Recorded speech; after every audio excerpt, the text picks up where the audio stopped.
I'd like to introduce today's speaker.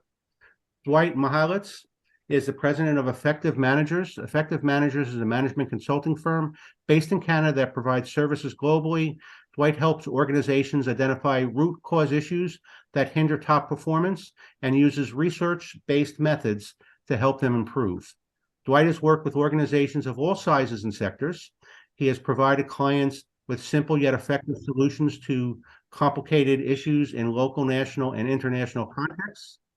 He's developed the effective point of accountability framework that provides an organized set of clear, definable standards for how work is done inside organizations. This enables more focused work throughout the workplace and breaks down silos.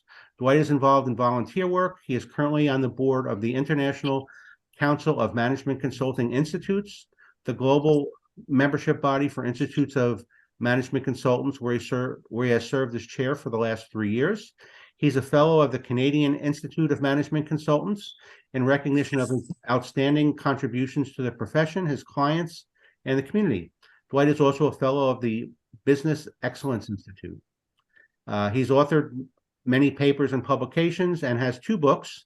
The first, The Effective CEO, The Balancing Act That Drives Sustainable Performance, a book that explores the key functions that CEOs must execute to be successful, and Consulting Through Uncertainty, A Global Perspective, which explores the challenging nature of professional services and management consulting in particular. Dwight, welcome. I'm going to stop share. I'm going to put us in the presenter mode, and the floor is yours. Well, thank you very much. And James, I really appreciate the invitation to speak here today.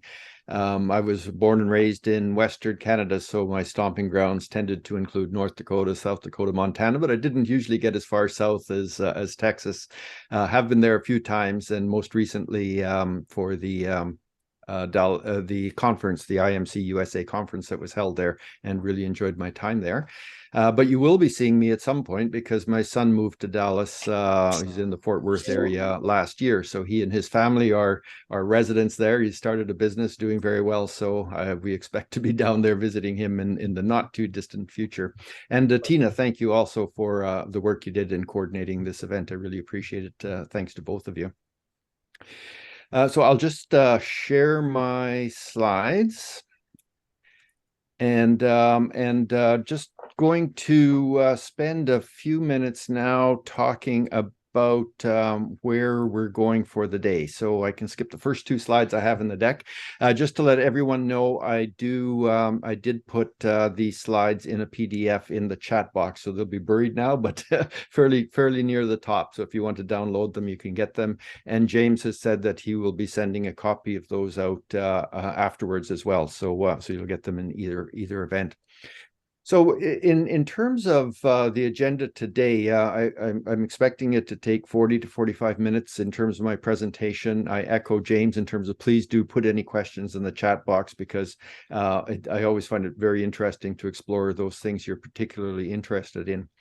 Today, I'm going to give you a quick overview from my perspective of the overview of the future of the profession of consulting, and CMC certification and ISO 20700. So how are they the same? How are they different? We can then look at a few slides on why a CMC should take ISO 20700 checklist training, and then end up with the questions and the discussion. James, thanks for mentioning my books. A lot of the content from this one is, for the first half of this session, is drawn from my latter book around consulting. I was fortunate enough to be elected as chair of ICMCI, but unfortunate enough that it happened just at the time that COVID hit. So most of my chairmanship was spent during lockdown and times of great uncertainty.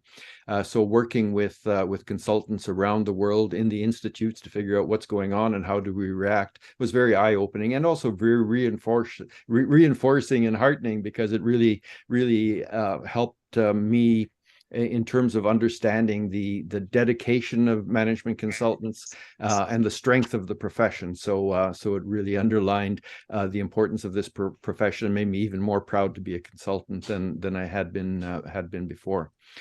So it is interesting times, but the COVID pandemic has created a situation that is unparalleled, at least in this century, around how disruption can impact others. But over the last couple of decades, professional services organizations generally have been in trouble. So we in the management consulting world do talk about how hard it is to get members, how hard it is once you have members to keep them active, and once you have them and they're active, how hard it is to keep them involved. And this is not different from any of the other professions. So whether you're in engineering or medical or some of the not-for-profit organizations, all of the professional institutes are having difficulty in terms of attracting members. And a large part of that has to do with the fact that it's easier than it has ever been to get knowledge.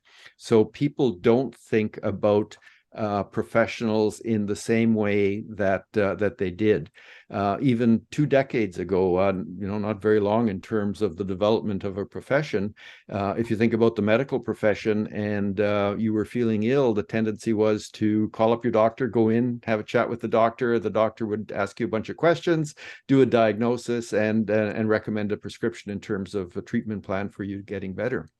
Now we're all much more aware. We have access to knowledge. We have access to information. So we're most likely to be aware of what our symptoms are and what the indications are of root cause. So typically, when we go in to see the doctor, we're going in to say this is what I think, and get a confirmation, and then get the issuance of the prescription if it's an illness that requires medication.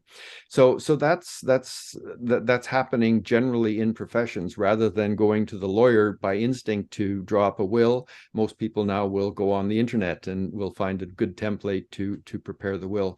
So that brings with it a loss of recognition of the specialized expertise of the profession in terms of what they do.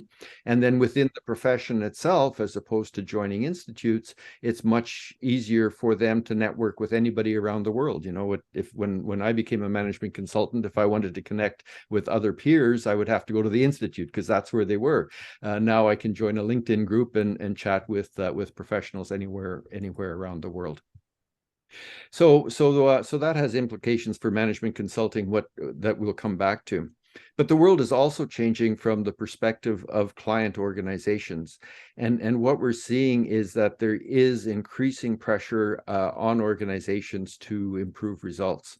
I've downloaded this slide from the International Monetary Fund, where they look at percentage growth of economies over the past number of years.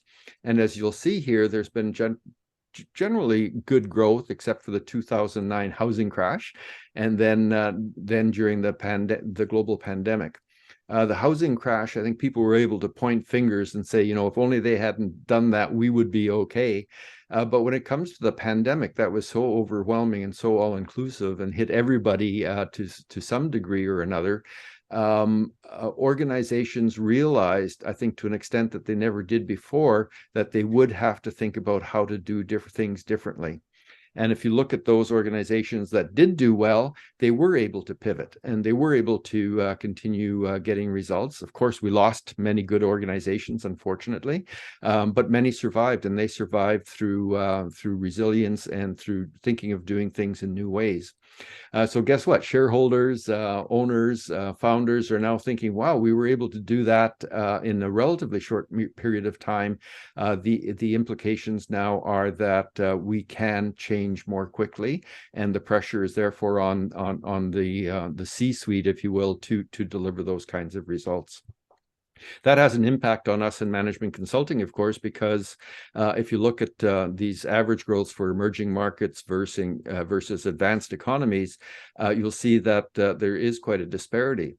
But from the management consulting perspective, it's busyness, because if the economy is expanding, as it is in the emerging markets, there are opportunities there for us as management consultants to provide guidance and advice to support that rapid growth of client organizations. In the advanced economies where things are getting tough, there's still a call for us to provide support for that increased performance, even in slower growing economies, to be more effective. The old adage of do more with less. The other thing that's really worthy of note for us from a consulting perspective is that access to talent is increasing, and that impacts on us in a couple of ways. And this one also was really accelerated during the pandemic, when work from home really took off. And it didn't take long for organizations to figure out that if employees are working from home and doing everything virtually, they don't necessarily have to be living in the same city. They could be living in a different city. They could be living in a different state or province, or what the heck, they could be living in a different country, as long as they have the skills and the experience that are necessary to do the work that I need. And if we can be doing them virtually, then that's all to the better. And if we can get them for a lower wage, then that's even better, because they're providing the services we need at the most effective price point. One example or indicator of how this has happened, in 2019, there were about 30 internet sites that were matching skills to needs. So the people that had skills putting themselves out there, organizations that had needs going to that website, and then making the pairings. By the end of 2020, that had grown to over 300. So it's very significant, the amount of pairing that is going on. That has a specific impact on us as consultants, but I'm going to come back to that in a couple of slides. The other thing that's actually worrisome to me, and I raise this flag anytime I talk with my colleague consultants, is that the access to knowledge is wonderful to organizations in some ways. The access to talent is wonderful in some ways, but there's a growing or an increasing tendency for organizations to actually start trying to solve their own problems, and typically they come in at a symptomatic level. And this is where we as management consultants really need to pick up our game to put forward to our clients and our potential clients that our job is not to come in and sort of do the easy job of looking at the symptoms and say, do this or that. It's really to get that beneath the surface. So they call it root cause problems for an issue. They're underground. You can't see the roots. So that's where we have to do the digging, and we have to figure out what's really causing the problem. One of my favorite examples is project management. Most projects in most organizations tend to be over budget, take too long, and not produce the expected results.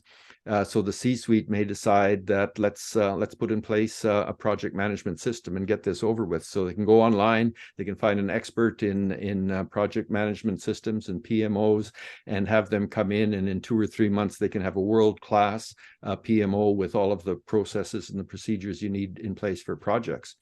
But 6 months or 9 months or a year later, are projects going to be on time and on budget? Probably not, because in my experience, the biggest problem isn't with project management processes. It's with a lack of clear accountability and authority and clear delegation within the organization. So at the root cause of the issue causing most problems with project deliveries is not people not being clear about what they're doing, which results in churn, which results in delayed decisions, which results in over expenditures, and so on. So unless you tackle that root cause of accountability and authority frameworks within the organization, you can work on project management all you want, and you will get some results, yes, but you're not going to solve the root cause problem. And that's where we as management consultants can really help client organizations understand how to deal with these kinds of things. Client relationships are also changing in terms of the expectations of the client with regard to management consulting. There's been a lot of studies done on this. Clients tend to be typically satisfied with the results that they're getting, but they tend to have a feeling that they didn't get the kind of ROI that they were expecting. Now, going in, they didn't have a clear idea of what that number was going to be typically, but at the other end, they think there's this feeling that somehow they could have done better. And this is captured in the thought or the feeling that management consultants really do need to come in more of a partnership way than ever before, sit down with the client to help them understand the root cause issue, and then work with them in collaboration to solve that problem, to put in place a solution, and then work with the internal team while passing over knowledge and skills and expertise to that internal team, so that at the end of the project, the organization is better and can sustain that change project going forward. So it puts more and more pressure on us as management consultants to really be integrated into the organization, not as an employee, of course, but in terms of really understanding what is their unique specific problem and how can we help those individuals who are currently in roles to solve those problems in a sustainable way. So here's I'm completing the circle now. I was saying that talent is more freely available to organizations than ever before. This has given rise to something that I call the rise of the freelance consultant. Because if you think about it, we're in the profession, we understand what it means to be a management consultant, but out there in the environment, what does it take to be a consultant? It takes someone saying, maybe I'll go down to Staples and I'll print myself a business card, and now I'm a consultant. Because in all but 2 countries of the world, consulting is not a regulated profession. It's not like medicine where you have to be accepted by the College of Physicians and Surgeons. Rather, it's a self-declaration. So many people that are going on these 300 websites that I was talking about in terms of selling their services are selling quotation marks, and I put the quotation marks up, consulting services. But really what they're doing is selling their time. So they're retired as an engineer. They know somebody needs engineering services, so now they're going to be a consultant to sell their engineering services. Somebody's on a project, they need an engineer, they hire this person, the person comes in, works for 3 months on the project, and then they're done. So that's not consulting, that's part-time work, but they're labeled as consultants and thought of as consultants. So this is leading to what I call the Uberization of consulting, where consulting is perceived by client organizations to be much more freely available than previously, and that sort of go to the lowest bidder online to be able to get someone that can come in and provide that consulting support. So again, the profession is on us as consultants and on our institutes to really reinforce the value added of a management consultant professional versus that individual freelance professional selling specialized expertise. I wish I had a lot more time to talk about some of these things, but I want to give you a taste of some of the issues that are impacting on us now. So James, to come back to the thing that I think we first started talking about was the consulting profession of the future. So what are some of the implications for the future? The first one is that the pace of change will continue to increase. So we're not just going to have a steady increase, but change will increase. If you think back to, and I give some examples in the book, but if you think back to how long it took from the invention of the air flights until air flights were freely available to people like you and I that wanted to fly, was like I can't remember the exact number. I think it was 60 to 80 years. Now you look at ChatGPT, from the time that went public, it was five days to be the biggest, highest downloaded application of all time. So the cycle from beginning to end in terms of implementation is very, very fast, and it's going to continue to increase because people can see how they can use technology and other means to improve more quickly than ever before. And that leads to the next point, which is that disruption is here to stay. The kind of increases and change that we're seeing will lead to disruption. It's led to disruption in ways that we can all think about. To think about what Uber did to the taxi industry, what digital photography did to Kodak, what Airbnb has done to the whole hotel industry. So these are people that were not even in the industry where people were working, but it came from outside that particular industry and disrupted it completely. So it's not only our competitors doing more, better, faster, cheaper that is going to disrupt us. It can be coming at us from unknown directions. And this, again, I'm saying this a lot, but it puts pressure on us as management consultants to really understand this pace of change and this inherent disruption now in our business lives, to somehow stay ahead of the curve, so that we can help our clients when they see something coming, that we can help them to be able to pivot in a likewise way so that they can continue to be successful.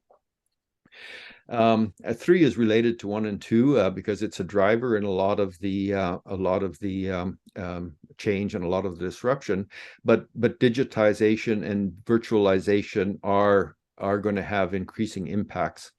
There's been a lot in the press about AI lately, and I'm going to talk about that in a second, because I think there's a lot more hype out there than there's actual reality, but I'll let you be the judges of that. In terms of digitization and virtualization, these are 2 really important tools for our client organizations in order for them to be more effective and efficient. But they're also 2 really important tools for us as management consultants to automate some of our programs and services and to provide services virtually. So I know in my own practice over the last 3 or 4 years, I've been able to do more business in more parts of the world than I ever could have conceived in 2019, because client organizations are accepting virtual projects. So I'm working with a client right now in North Carolina. I haven't been in their offices, and we're sort of like 8 months into the project now, and doing very, very well with the project. Pre-2019, that wouldn't have been acceptable. On the digitization side, there are huge opportunities for us to automate some of the work, particularly the slugging away analysis that we have to do, so that we can make our prices more affordable. The hidden benefit of that is the more affordable our services, the larger our target market, because the 90% of the economy that is run by small and medium-sized businesses that typically can't afford management consulting, if we can get more effective, if we can get more efficient, we can start delivering programs and services there to help them take that next hurdle to leverage their success to the next level. The note I have on artificial intelligence is around some of the hype that's happening right now. There was a headline about 1.5 years ago in a British publication which said that 26% of management consulting jobs would not exist in 5 years because of artificial intelligence. But if you look at it, what their analysis was, and they looked at all of the professions, and some were much higher on the list than ours were. What they're analyzing is how much of the time of the management consulting profession is spent on doing what I call the procedural analysis. We've got to figure out this, and then figure out this, and then figure out this, and if those line up, then we'll be able to, figure out what's happening inside the organization.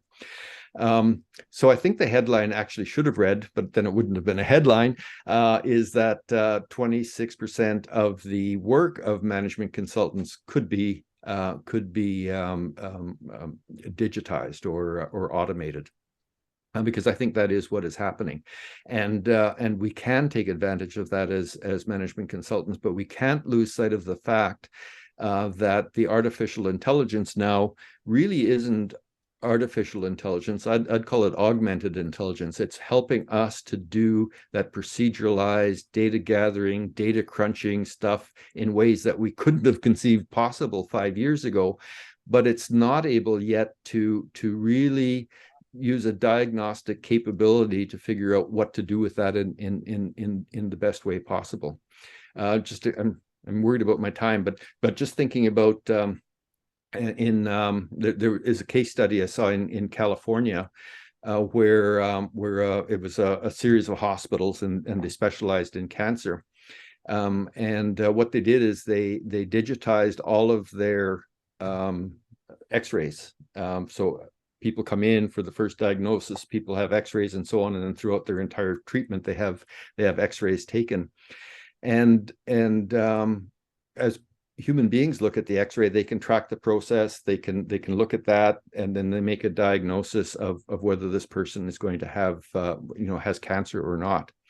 And when they scanned and digitized and then had created a bot, an artificial intelligence program to look at all of this, what it was able to do that no human could do was identify a certain series of dots that appeared on a part of the lung that was a very highly correlated to that person having cancer later. So an individual looking at an individual X-ray would never be able to see that. It took looking at tens of thousands of these X-rays to be able to figure out that kind of a correlation. So AI can be hugely helpful. But at the end of the day, it takes the physician to be really looking with the patient to work through what is going to be the treatment plan. What are the implications of this? How do we support you moving forward? Because it has to take into account much more than would be available through proceduralized opportunities. So that is kind of leading me to the second part of our presentation, which is thinking about how then do we as a profession deal with these challenges that we have coming up in the future. And my first point is that I really believe that collaboration is the key. Each of us working individually, I believe, can do good work. But if we're going to keep up with the pace of change, if we're going to really be able to understand where the potential disruptors are coming from, we need to share ideas and information in sessions like this within our countries and across countries through ICMCI to ensure that we're all working at best practices. And when one of us figures something out, we share it with the others. I became a management consultant way back in 1999 after a career in another sector. And the first thing, the president of the day, I became a partner. So my partner said, you need to be a CMC. If we're going to be consultants, we're going to be certified. So I went to the institute, joined, went through, did that. And then with the rush of raising family and making money, I didn't really do much with the institute. I paid my fee. I put the CMC proudly on my card. I wear the pin. I still wear the pin to this day. But it was only after I started my own practice and started really going to events, meeting with my members, volunteering with the Institute, that I started to realize how much power there is in this collaboration and sharing of information with each other. So I kind of feel I wasted my first 10 years as a member of an institute. And I want to sort of to raise the flag that do volunteer, do be involved, do go to events, because collaboration is the key. I don't think we are going to get as far by keeping our all of our methods and our approaches and thoughts underneath the blanket because we don't want anybody else to see it. I think cooperation is going to lead much more to much more change and clients for all of us. Make the pie bigger, in other words. And then finally, embracing change. We really do need to keep our eyes open. And James, we talked at the beginning, just before we started this session, about professional development. We really do need to keep up with what's happening in the world around us. And again, institutes and our colleagues are one of the best ways of doing that. So then switching on to membership and to institutes and to the certification, to ISO. Both the Certified Management Consulting designation and the ISO 20700 are implemented by ICMCI. So that's the global body. As IMC USA, you're a member of the federation, which is ICMCI. The branded name is CMC Global. So it's kind of called both of those things now. As you see the gold areas, those are all countries. There's 48 of them now that are members of ICMCI. But 10 years ago, we realized that there were a lot of white spots on the map. These are maps where there are management consultants, but there's no institute. So we created an institute, a virtual institute called CMC Global Institute, or CMCGI. and it provides virtual membership and certification services to all of the white spaces. So when I talk about the Global Institute, I'm talking about one of your sister institutes, which is also a member of ICMCI. And when I talk about ICMCI, I'm talking about the federation. So as a member of an institute, any institute anywhere in the world, you become part of the global community of professional management consultants. And this is also should be a source of pride for us, because this is something that most professions, no others than ours, I think, actually does. If you're a lawyer, you leave the state, let alone leave the country, you're no longer recognized to practice your profession. If you're a medical doctor, from country to country, you can't transport your qualifications.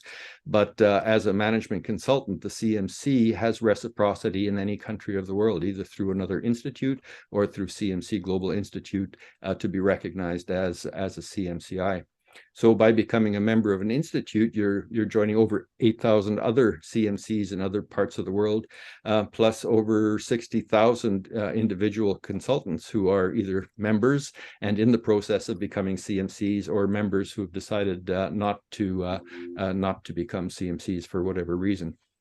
For me, if you're going to be a member of the institute, that's a really big step, and that's good, because you're in the tent, if you will, with members from around the world. But ideally, people would move forward to become a CMC. At the ICMCI level, we're now working on an interim designation, which might be something called registered management consultant. So this is someone that has reached all of the educational qualifications, but not the experience qualifications, because to get the CMC is quite a while, and it takes several years of experience to be able to qualify on the experience front. So perhaps there's that interim step there. Anyway, it's a going concern. We have a long ways to go. If you think about a global organization with millions of consultants around the world, we're fledgling, but we've got huge opportunity, and I think now is the time to really grow our membership, because I think that is the future of consulting. So one of the things, the other strengths of the consulting profession is that we do hold each other to account, as each member, once they become a member of the profession, signs that code of professional conduct. And that becomes a really important aspect of the work that we do. So when we sign the code of professional conduct, and usually there's ethical statements in there as well, it's number one that we commit to serving the interests of the client. So we're only going to engage in projects that serve the interests of the client. We're not going to sell them things that they don't need, for example. The second is transparency of representation. So we are who we say we are. We're open and forward. If we're selling a product or a service, and we're part owner or have a stake in that owner of that service, then we're clear about that, so people understand what the relationship is.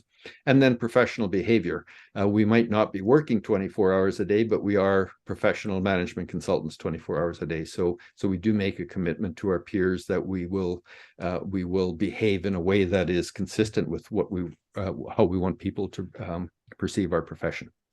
So in terms of the next steps after becoming a member, there's two things that I want to give you some insight to. The first is the CMC, and I think most of you are CMCs, at least looking down the names on the Zoom call. I can see that there are many CMCs here.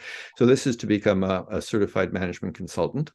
And then the second is the ISO 20700 management consulting service delivery standard. So I'm just going to give you a couple of slides on each, just to give you some insights to each. So the certified management consultant designation is concerned with the competency of the individual, as opposed to ISO 20700, which is concerned with the delivery of the project. So this is whether someone is competent to call themselves a management consultant. We've just updated just over a year ago the competency framework for the CMC designation. So this is now being implemented around the world, and each institute is putting in place to move from the last framework to the new framework. It's similar, so it's not wildly different from what we used to do. It's still based on the ethics and professional conduct that I just talked about. Then we have to think about what is consultant behavior, what are the practice capabilities that we need, and then what are the business insights and aptitude that we need to have. What we've built in is some additional requirements around the business insights and aptitudes, particularly around technology and environmental concerns. But anyway, if you haven't heard about that yet, you will be hearing about it in the time to come. Those of us that are already CMCs, it's not that big a deal because I think we'll be able to adapt very easily to it. It's more for the Institute for bringing in new CMCs. So the CMC then is a designation. It's owned by, it is the property of ICMCI through all of our institutes. It's concerned with personal competence of the individual. It covers all aspects of consultant activities, and it's really limited to use by full member institutes and CMC consultants. So that person that goes down to Staples and prints the "I am a consultant" sign, they can't say that they're a CMC, even though they might be able to say that they're a management consultant. I know there are a couple of Canadians on the line, so I'll just say that this logo this brand was developed by CMC Canada.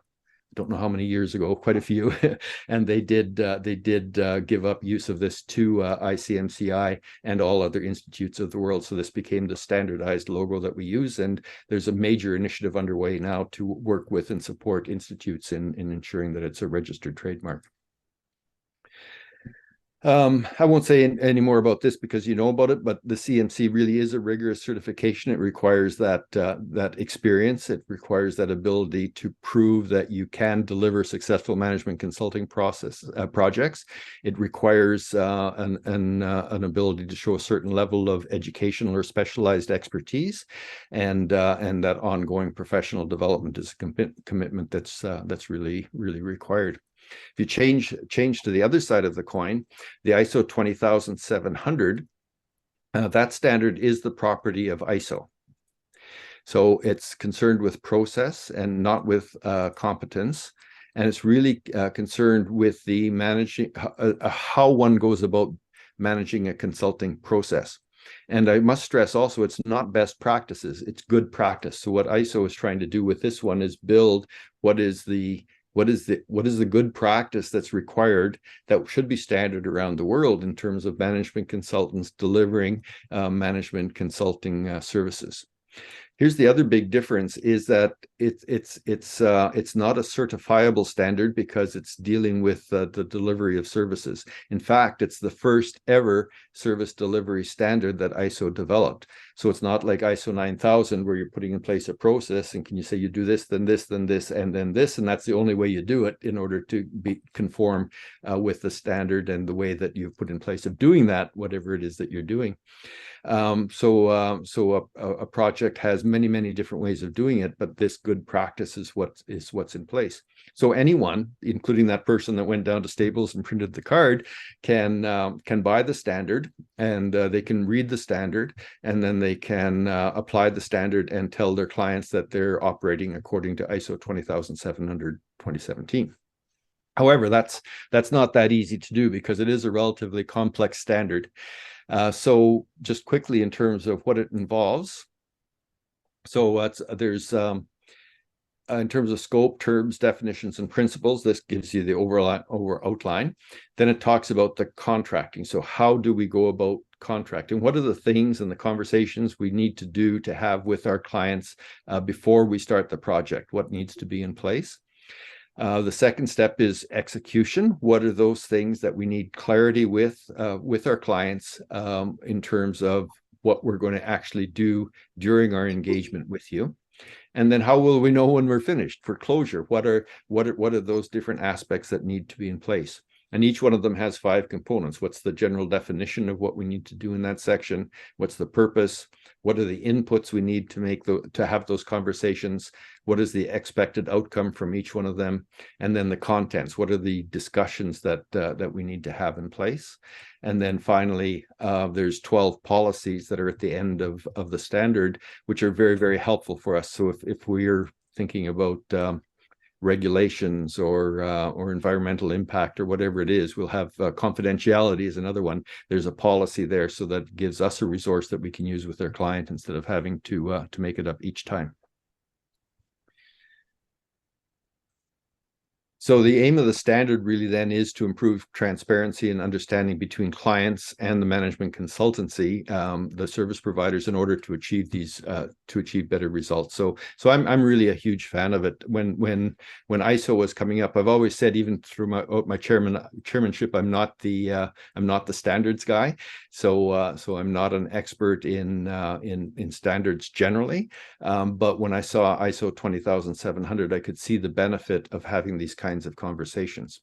So what we've done at ICMCI, because the standard itself isn't certifiable, we've developed a checklist, a toolbox, if you will, to provide to management consultants to support them in applying the standard. And that's what the ISO 20700 training is all about. So that brings me to the last few slides in terms of telling you about the ISO 20700 training, and then we can move to questions and answers. So I put up my hand to be an instructor for this training program for the CMC Global Institute. So if you recall, that's the virtual institute, which is a member of ICMCI, just as IMC USA is. But we realized, because we have members from around the world and every time zone imaginable, we weren't going to be able to do live events. So I took it upon myself to work with a colleague, and we developed a learning management system version. So it's online, and it's available for anyone that wants to take it and can take it at their own leisure. It involves giving of information, of course. There's some quizzes.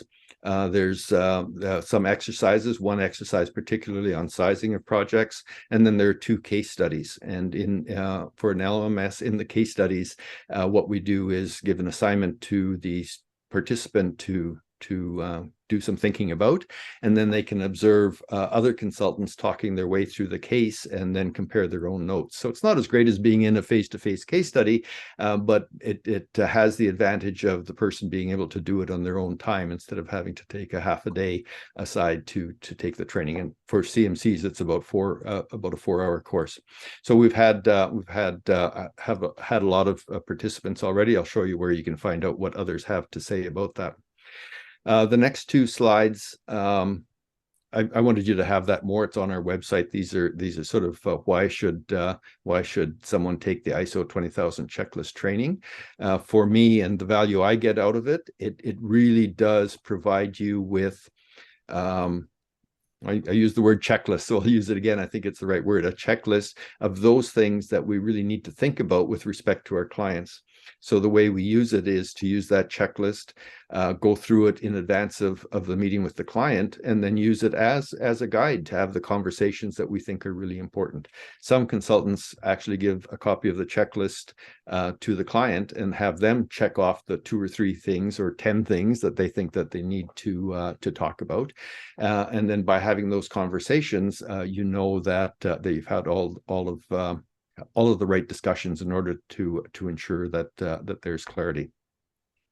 Those that go through the program do receive a certificate of participation directly from ICMCI, and then they receive a copy of the trained-in ISO 20700, again, for marketing purposes, and as you may have seen on my introductory slide at the beginning of this session. So that is available. At the final slides, and if you download the PDF, you'll see that those are here. But I just wanted to give you a quick tour of how this works now, because it is a bit complicated as we're in the beginning of the implementation, and not all institutes at this point have trainers in place. So I just want to bring this over top of the slide. So ISO 20000 training, there is an ISO. Let's just start a new one here. So if we go to ISO 20700.org, This is managed by ICMCI, and if you go over to the community page, you can find there the list of all of the different institutes that are members, and you can find the list of accredited institutes. By clicking on that link, you can find all of the countries that have membership. As you'll see, IMC USA isn't on the list yet, but we're working to get IMC USA on the list. Those who become members will also have the option of having their names listed here as well. So list of accredited organizations, list of trained consultants. So this also shows you the list by country, so you can see which country has people trained.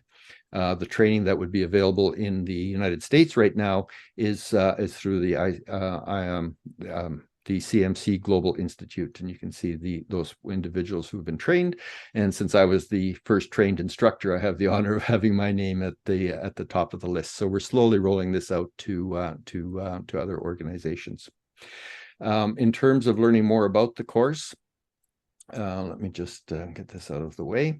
In terms of learning more about the course, you can log on to my website. The link is there, and together with the QR code. And once you get there, you can go to the consultant e-learning. That should be much faster. There we go. And from there, general information about the course.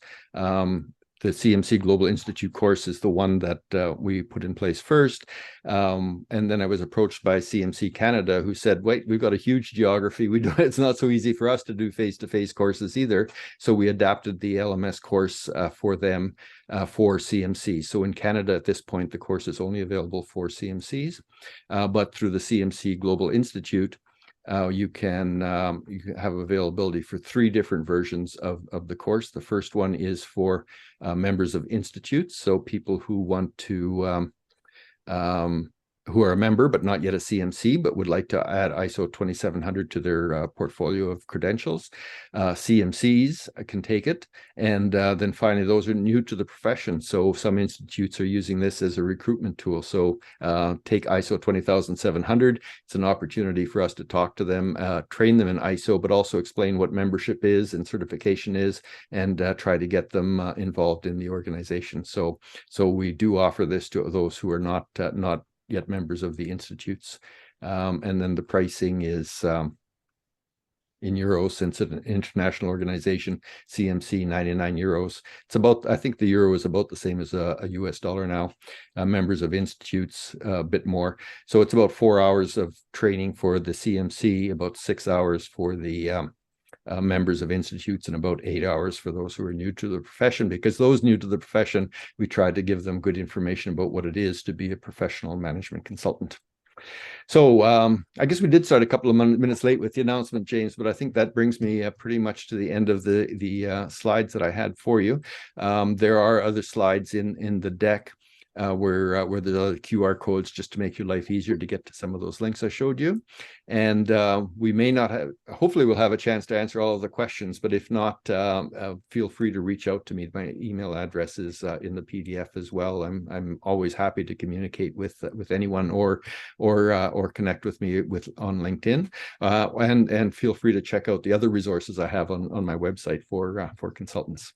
So that brings my session to a close, and I'd just be delighted now to engage in any questions or discussion that we have.